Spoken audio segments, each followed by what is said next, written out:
Hi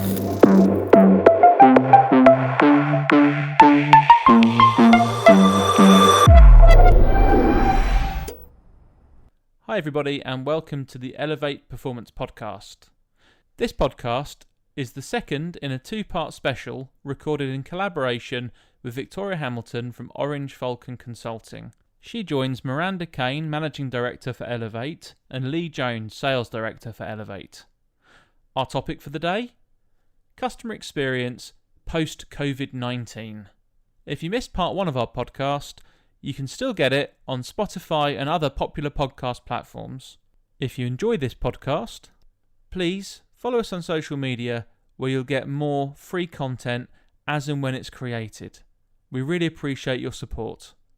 Now, without further ado, we'll jump straight back into the debate with our panel with another question. We find ourselves in a world with conflicting strategic priorities.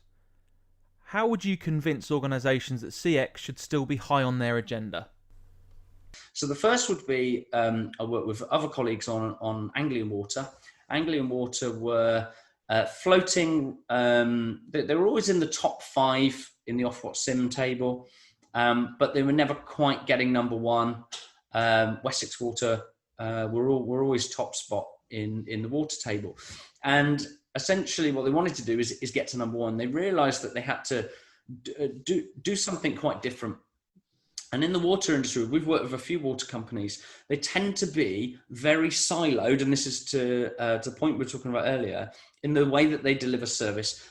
They've got a director for that function, director for that function, director for that function. Plus, there is no bigger contractor kind of presence as in utilities. Yeah. So, you know, if you're running clean water, you've got 10 contractors. If you're running wastewater, you've got 10 contractors. And the network itself is a mammoth to uphold. So what they did is went, okay, well, rather than just bring in a consultancy or a training company, just develop that function or that function, we've got to do this organizational wide. And to do it organizational wide means we take accountability as leaders to make that happen, because otherwise you'll always be acting in silos. And so what happened was, before we even touched any of the frontline teams, you had to do some work at the leadership level. And you had to get them working as a team and taking accountability that success and failure sits with them. So there was a massive investment in time before they did any training. And, you know, one of the side messages in that is in realizing that you have to invest in your people. And that can be deemed by some organizations as a cost, and some people see it as a financial return. So let's fast forward. They've now been top of the SIM table for the last 18 months. Now, Ofwat penalise or reward you based on your placings on the SIM table. So they are now commercially better off as a result of investing in their people and driving more join up across their functions. So if you now deal with Anglian Water, you will speak to a contact centre agent. You then might get a repair and maintenance engineer to your house. It will be like the two came together in that customer experience, because they take accountability for the handover of the customer experience as well as the individual bits. So that leadership accountability has now manifested itself down into the frontline teams. You can only do that when you really do it properly. The second, I suppose, thing that really struck me from a program we delivered was in the water industry, but it was with a contractor. And it was with J. Brown Construction. So these guys are out changing your water meters in the street. They're civil engineers. These guys have a tough job in all weather, you know, out in the street, replacing parts outside your home.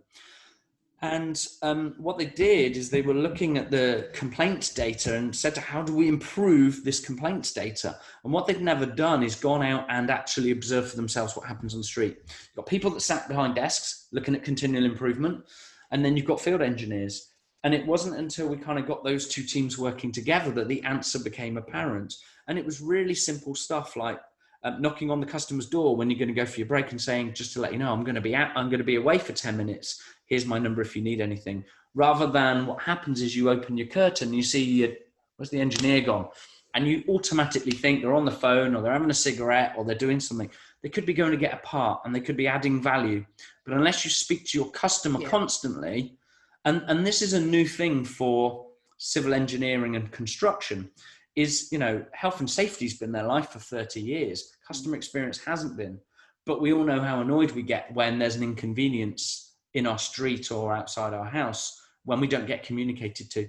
Yeah. So it's about recognizing where roles come in contact with customers and you're not leveraging them. So that's where field and, typically we sit customer service with customer contact centers. Yeah. And we don't think that we can enhance it through some workforce that are based in the field that might not typically speak to customers.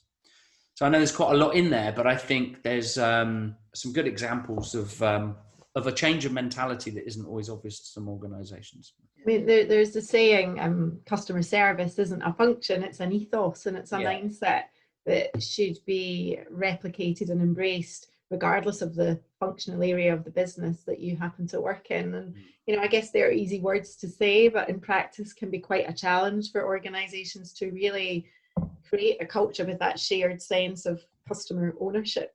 Somewhere I saw that be done particularly well was when I worked at O2. So I worked at O2 2004 to 2010. So a really exciting period of change. The first iPhone was launched, 2007. And look at the rate of technical adoption that's really followed since then. But O2 at that time was absolutely joined up across the business in terms of the ownership of the customer experience and really understanding customer journeys and customer touch points through different parts of the organization. It was also very clear on the fact that happy people equals happy customers. So it absolutely brought into that culture of creating an environment where you create a workforce that who are fans of the business, who in turn create a customer base who are fans of the products and services that you provide. And I think the fact that it was consistent focus from the top down, it was built into people's goals and objectives and performance measures, regardless of the function that you sat on. And I thought that was a really exciting place to work at that time, because it was just so joined up and seamless across the business. But you do sort of ask yourself the question, why wouldn't you focus on customer experience now? Every single business, regardless of the sector you work in, exists for its customers. If you don't have customers, you don't have a business. And I think we live in a world where products and services can be increasingly replicated and homogenized. So actually how you do things with your people and with your customers, in my mind, is really your opportunity to create your USP and really distinguish yourself in your marketplace. So something you just said that really interests me there, and it goes back to the example I just gave around everybody should be involved in customer experience. I think the only way you can get that is when different roles within an organization understand the other roles in the organization. Mm-hmm. And if I give an example of when we were working with Anglian and actually worked with Thames Water, we had the same challenge. It's easy to blame another function when you don't appreciate the role that they do, because all you do, and it's human nature, is we focus on the negatives. So if we've handed over to that contractor and that contractor once messed up a job that I was working on, I have a belief and a bias that contractor messes up. Now, actually, what was really crucial to the program that we did in both of those water companies is shine a light on the good stuff those departments do. And before you almost train or develop people, is go, it's a limiting belief you have that it all goes wrong after you hand it over. What we need to do is allow you to see when it goes right, because only then can you change your mindset about the way that you deal with your customer and you hand them through the journey. And so what we were able to do is to get people from going, I'm really sorry, they're probably going to take about 4 days to get back to you, and all they'll be able to do is, and it's all negative language, is able to go, I've got a great colleague who's going to pick this up from now, and they're going to be with you, and they know exactly what to do in this situation. Same scenario, I'm handing a customer off, but my language is different because my mindset's different. And I think you can tell stories to help people change their mindset. Yeah. But that only comes when the leaders role model it, because otherwise you get negativity down through the organization. So I think that where Anglian Water got it right is they started making sure they took accountability for those messages through the business and kept it going. So I think you're right. You can only do it though when you focus on the mindset of people within the organisation. And it's about consistently showing up. So it's the role modelling piece. But, you know, so many organisations, most organisations these days have some sort of, you know, manifesto that puts the customer at the heart of the organisation, because there's certain, you see, you know, from decade to decade, certain rhetoric that becomes adopted by all. So if you go onto a website, what that organisation will say about itself and what it stands for and what it believes. And if you think about, you know, values became very trendy. And so organisations invest a lot of time in terms of defining their values. But there's often been quite a distinct disconnect between you say you do gap. So what we profess to what actually is the experience. And for me, fabulous if organisations today are looking, saying, actually, the world has changed and we need to make sure that we can still provide our customers with the best possible experience they can have right now. And most customers will accept that. And if that's not quite as good as it was in the past, for now, most customers will accept that if it's as good as it reasonably can be. I think the problem is what organisations aren't doing is then getting clear about what it takes for that to translate. So unless you create a permission culture, so unless you clear the path, unless you empower your employees in the moment to just make a decision because it will massively impact positively the outcome for that customer, then actually nothing changes. So whatever your mandate, it's got to then be reflected in the work that you do with your teams, but that's got to be reinforced on a daily basis. So sometimes that means somebody's got to be, you know, an advisor's got to be acknowledged and rewarded for making a decision that may have sat outside of process, but was the right thing for that customer. And, you know, so the sort of auditing team, the QA team have got to be told, you know, there's got to be a filtering of that stuff that says, okay, so that was outside the process. So in normal circumstances, they're going to fail. But actually, that was the right thing to do in that set of circumstances. And that's what we need to be focused on. And I think that you're seeing more organisations focusing on output because they have to, because you haven't got managers that are looking over the shoulder of all of their team day to day to see the actions that are being taken. So they're having to move to a more output focused sort of approach and lens. And that's the right thing in the sense of saying, if that customer is coming back and saying, you know, speaking to John, that was amazing. I was having a really difficult time and he made it really easy for me. And I got the outcome that I needed to get. And, you know, he was amazing. Then whether he adhered to, you know, a prescriptive set of processes should largely be irrelevant.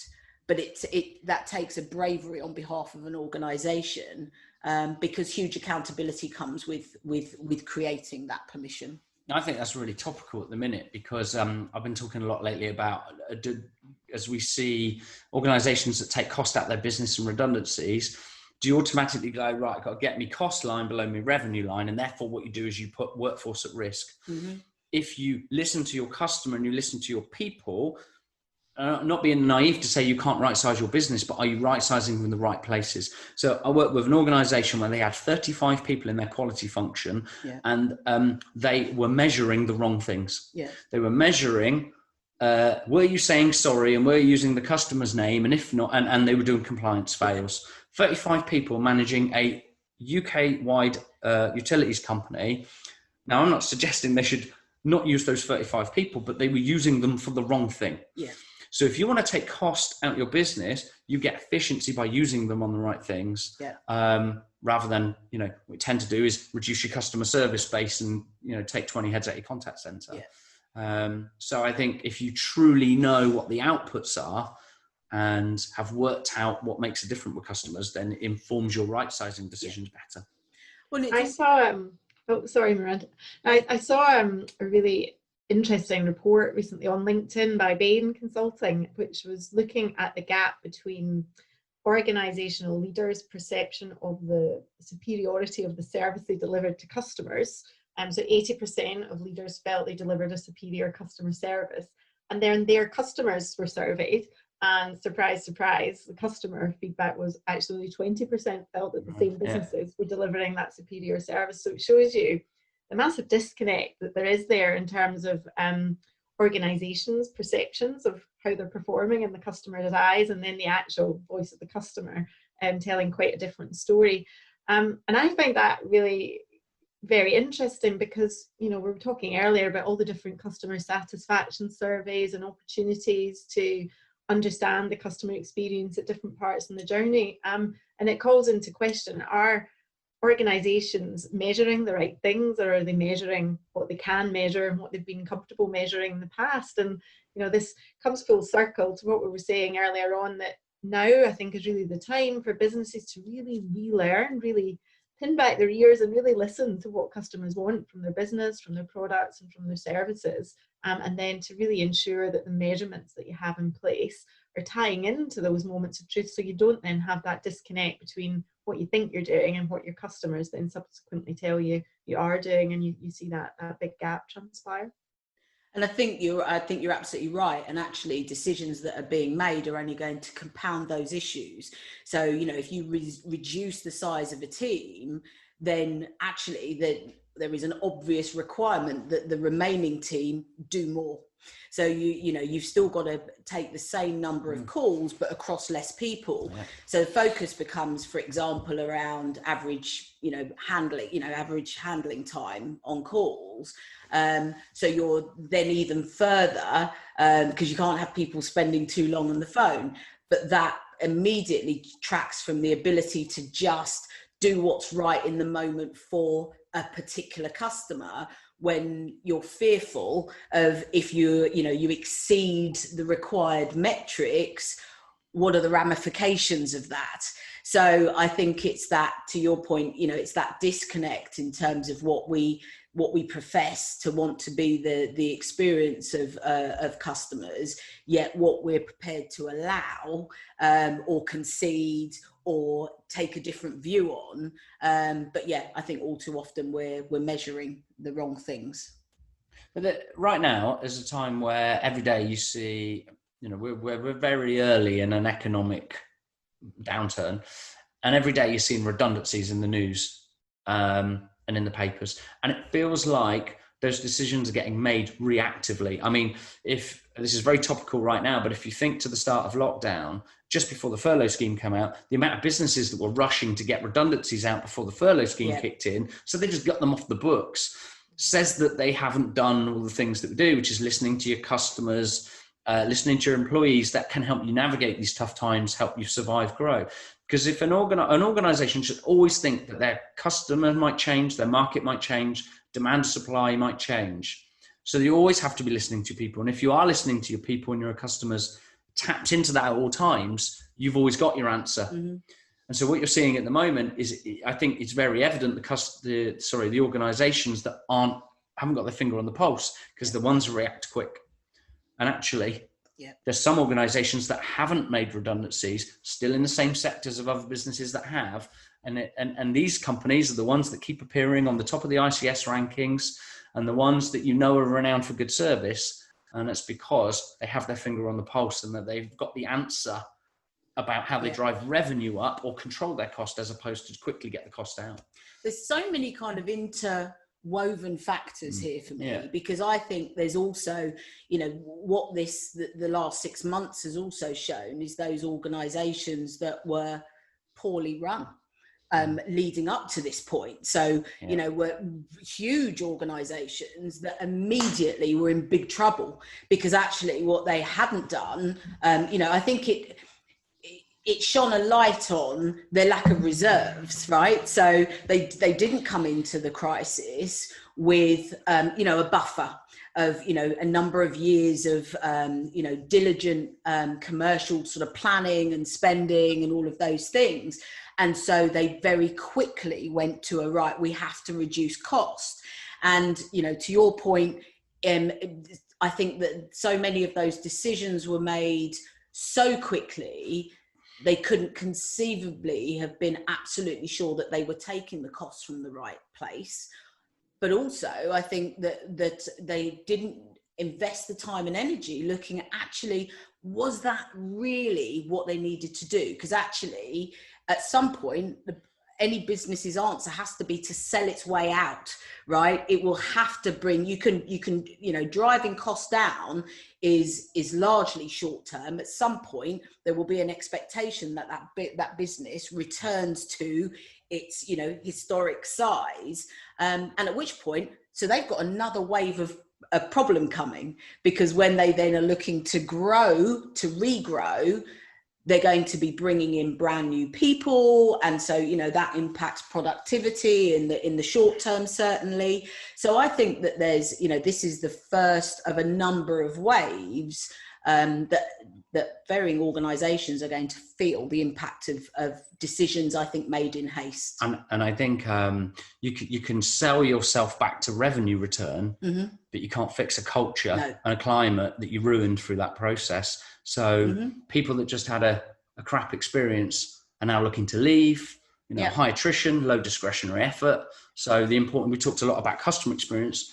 The employee experience is crucial through those times. Well, if you think about when the world opens up again and people can get on planes, there's a particular airline that's not had a particularly good time of things recently. And I wonder whether they will, I've read many things that says the impacts of decisions made today will be felt by organisations for a decade and more. And some of them, when they're saying, right, the world is getting back to normal and we can fly anywhere now, we're now recruiting. For how many people is that an aspirational organisation? So that's, again, I think they're going to be looking around and finding that people aren't climbing over themselves to go and work for particular companies in a way that they perhaps once would. Or the employment market might say, I'm taking it because it's a job. Yes. Not because I'm, like to your point, aspirationally, I want to be in that place. Well, what about further attrition from organisations right now? So, many organisations have had people on furlough, subsequently made large-scale redundancies. How many of those people that manage to hang on to a job when the market picks back up may make a different decision, because the fact that they stayed was more through necessity, or actually their circumstances meant right now it wasn't the time to sort of move on, so they did everything they could to cling on to a job. But that doesn't mean that they look at that organization and think that they did the right things, or that they necessarily treated their people well. And so I think, again, organizations still have a price to pay from existing employees when the market is is buoyant again. I think it's going to be really interesting just to see the impact on organizational culture in the aftermath of 5-6 months of large swathes of team working remotely, working from home. Some really embracing that and adjusting to that well. Other people, maybe prefer some of the opportunities to interact and see people face to face in the workplace. But whatever individual preferences are, the fact remains that the notion of a place of work, I think, has really changed in recent months. And we talked a lot today about culture, being that golden thread that's woven through all the different functions of an organisation. And I think this opportunity to really reset what your culture means going forward, when you're perhaps having to take a longer term view and a longer term approach on these new remote distributed ways of working. I think how that plays into your culture and how things get done in this business. It's going to be really, really interesting to see what the longer term ramifications and opportunities are in that space. I got an interesting story. So this kind of makes me think about a bit of work I've been doing recently. I've been doing some sort of mystery shopping in retail, because mentioned earlier, I'm quite passionate about this point of develop your people, not treat them as a cost, but treat them as an asset. And I think retail has a massive opportunity right now. And so I want to kind of tell a story about when I went out into the high street, and I did a lot of mystery shopper in different shops, because I wanted to see what kind of experience I got. And it also brings this kind of point. We keep talking about service, and we talked earlier about retentions and sales functions. For me, service and sales are the same thing. So long gone are the days where you can missell to people. Selling is about problem finding. Service is about problem solving and reacting to the problem you've been given. So for me, retail is massive opportunity at the moment, because people aren't going to stop shopping on the high street. Yes, their market has changed. People are shopping online. But I've got this big belief that there are some retailers out there that are giving an experience that means that your digital technology is an enhancement to your shopping experience. We've been hearing from retailers for years that they're at the mercy, of digital experience, online shopping, and footfalls down. Well, right now, people want to get out and have a shopping experience. And I went out into the high street and I walked into shops, and tend to be the department stores or high value retail, less of the sort of clothing and smaller retailers. And I had about 35 different experiences, and I had 2 really positive ones. And I really, my heart was sunken by the end of the day. And I had these 2 great experiences at the end of the day. I had everything from no retail advisors in the shop. So I would walk in and I had some real life problems to solve. I've got some house DIY to do. I need to buy a new bed. I want to buy a new sofa. I've got things I need to buy. And I walked into some stores and I was just overwhelmed with product. So I can't find what I'm looking for. I walked out, no one to help. Then I had the experience where people go, how can I help you today? I ask them a question. They couldn't solve my problem. So they don't have the knowledge. So what's the point in the question? Yeah. I mean, I even had one guy, he said, here's a leaflet. If you have any questions, ask me.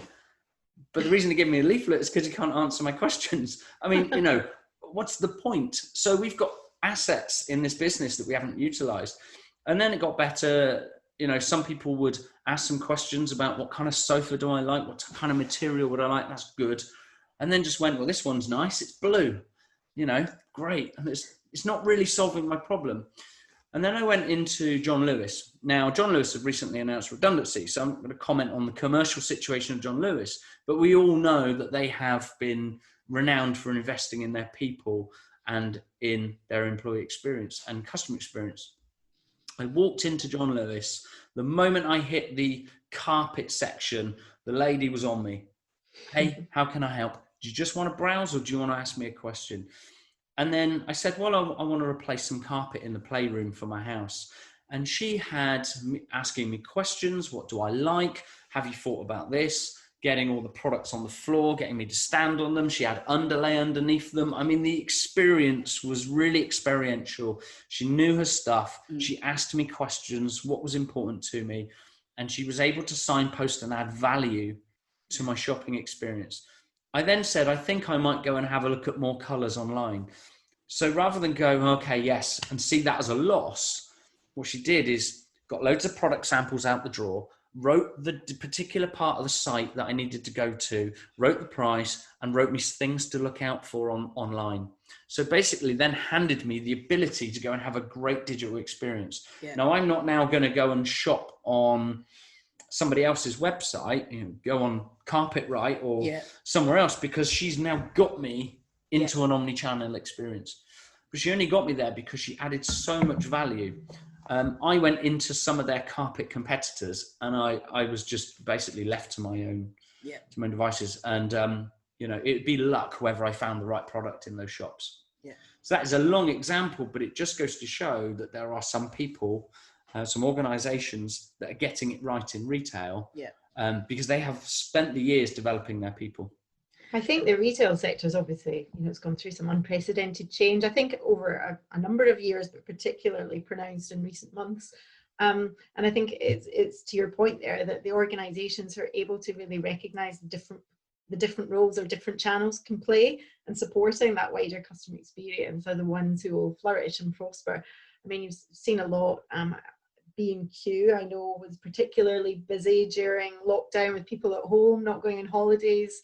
time to spend at home and do all their DIY. And I think they showed how people can shop online, and then they can go to store and pick up in a safe environment. So they were still respecting all the social distancing and the rules that had to be obeyed. And I think it's been really interesting to see those retailers who've recognised the different roles and the different values that different parts of their kind of value chain can offer up. One of the retailers, I think it will be interesting to see what they're discussing just now, but I think Primark, doesn't have any online presence.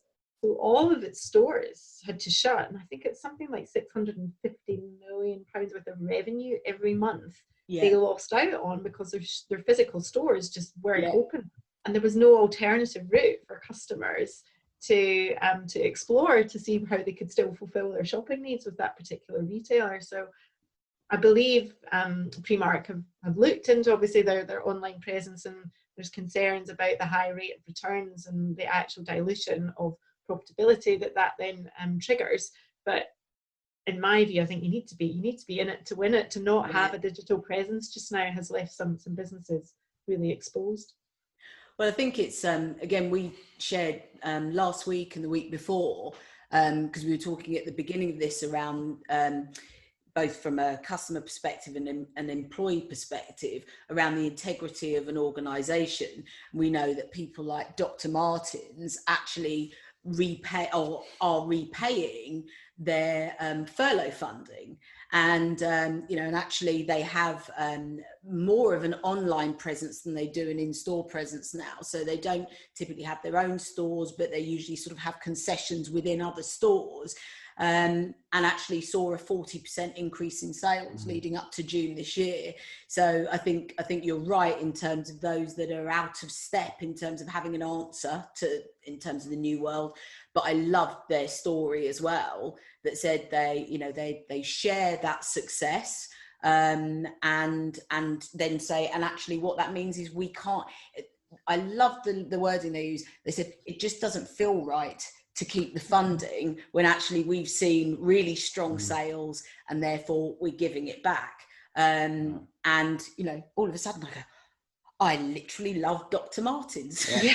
And that's the impact of those. And I think ASOS was similar in terms of looking to return those. And then we see the other end of the spectrum, those that are not only exploiting the furlough scheme, but also then trying to further penalise furloughed employees by not paying them their full entitlement from a redundancy perspective.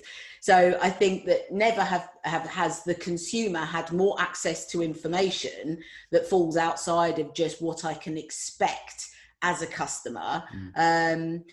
But one of my favourite sayings, I don't want to spend my money with dirty, rotten scoundrels. But it's that, isn't it? And if that costs a little bit more to go and spend it with a company that you know can do right, I've genuinely looked for opportunities to go and spend money in Timpson's. So I don't have one locally, but I want to have keys cut, and I've got a couple of pairs of shoes that I need rehealed, and I will wait till I go to a town that has a Timpson's, because when COVID landed, they said from the outset, we're all of our staff will be on full pay for as long as this lasts. And you just go, it just doesn't get any better than that. And they didn't know at that time whether they were signing up to 3 weeks or 3 months or 6 months, but they did right by their people. And they also have some other amazing stuff they do in terms of supporting wider kind of causes and things, which I love. But I will try and spend my money there ahead of anywhere else, because I love what they're doing. Well, so funnily enough, I'm smiling because I was just about to say Timpson's for me. So B&Q actually incidentally did the same. They paid anybody who needed to be away from work on sick, they paid them full leave for as long as they needed to, so that they protected their employees that way. But I was going to come to Timpson's as well, because I wouldn't even look for anybody else to get my keys cut, because of how Timpson's treated people through lockdown. And I had to go and get a key cut last week. So I went to Timpson's. I didn't even look. Turns out I have a cobbler's and a key cut place in my local town. But I went to the next town without looking. because of how Timpsons have given themselves such great press. Yeah. So And that just shows you the value, doesn't it? That it's beyond the product and service that you physically offer, but it's that wider CSR lens almost that customers are really looking through and much more informed about, which means you're prepared to actually put that extra effort in as a customer to feel that you're engaged with a brand that is known for doing the right thing and makes you feel good about that interaction. Is it no surprise that the service was absolutely brilliant as well? So you buy yourself some pretty decent people that want to work hard for you as well as a result. Who have that pride and the wider initiatives and activities that the business is involved in. It's funny, isn't it? Because I was reading something over the weekend as well that says, you know, lots of large organisations are announcing reviewing their sort of property infrastructure, and there's likely to be less, you know, more people will stay working from home, or at least working from home part-time. And now there's talk, you know, for years we've talked about the demise of the high street.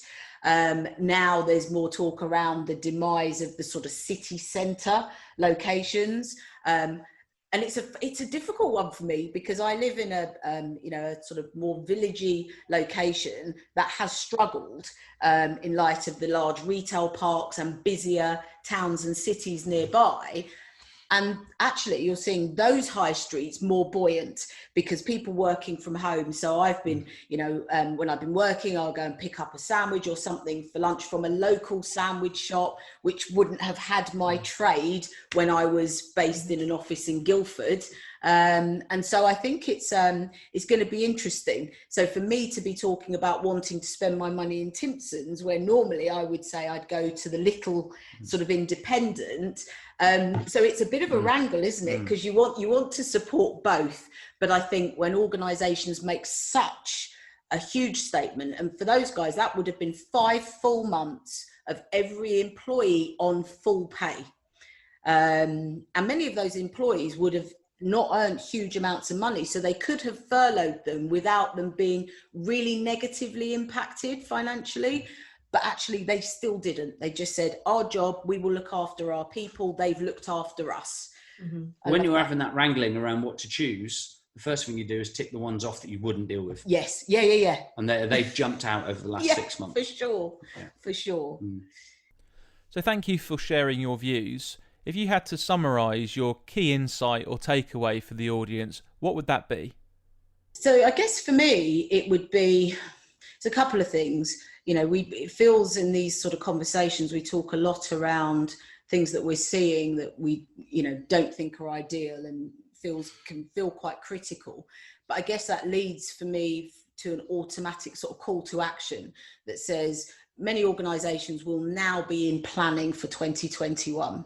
And so I think I'd just be encouraging people to do that exploration. And that doesn't just mean, a group of people within an organisation sitting in a room and deciding what next year is going to look like. It means bringing in that expertise while there's still time. And it really links to, the stuff we've already talked about that says, so let's make sure that what you say is your aspiration as a business, one, is realistic. So let's not make promises to customers moving forward that we can't keep to. And let's make sure that the setup in the organisation supports that outcome. And let's do that in a planned way that means that we're going into 2021 with CX truly at the heart of the organisation's thinking, and it's not too late.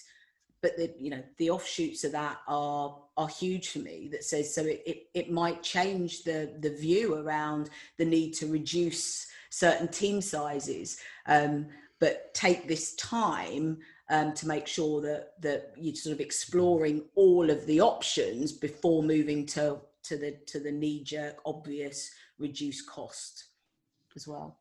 Yeah, my view's similar in that the companies that clearly have the answer right now and are surviving, growing, or reinventing themselves were already focused on the voice of their customer and the voice of their employee, and were very much in touch with that. And so at a time like now where they've got to come up with answers, they've got their finger on the pulse. But it's not too late. And so if you're not an organization or a leader that has typically listened to your people and looked to involve them in growing your business, then now is the time where you definitely need to do it. And it isn't too late to do it. And it should be your strategy for your long-term success. Because when you get the best out of your employee, you get the best out of your customer. So yeah, I'd kind of concur with that. And I think for me, I think now is a time for businesses to really intentionally reflect on what's gone well, what's not gone well over the last few months. It's obviously been a period of rapid change and transformation, which in itself I think is a real success, the pace at which change has been able to deliver. And I think that's something that will continue. Change will become much more nimble, agile, lightweight, and businesses will be much more able to deal with the changes that they have to contend with. And I think for me, the biggest change has been the rate of adoption of digital technologies. I know we've talked about it through today's conversation. I believe it's accelerated at the pace of the equivalent of 10 years in the last 8 weeks, which just shows you the art of the possible when you've got no other option but to pursue a digital agenda.